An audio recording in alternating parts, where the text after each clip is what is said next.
રાજ્યમાં ખૂબ આક્રોશ છે તો ખેડૂત આંદોલન વચ્ચે હવે ડેપ્યુટી સીએમનું પણ નિવેદન સામે આવ્યું છે। મહાત્મા મંદિર ખાતે કાર્યક્રમ દરમિયાન તેમના દ્વારા આ નિવેદન આપવામાં આવ્યું છે।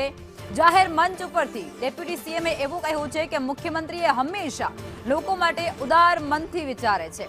ખેડૂતો માટે મુખ્યમંત્રી એ ઉદાર મનથી તમામ નિર્ણયો લે છે। બોલ્યા વગર ભૂતકાળના કે આજના પ્રશ્નોનો નિકાલ તેઓ લાવતા રહ્યા છે।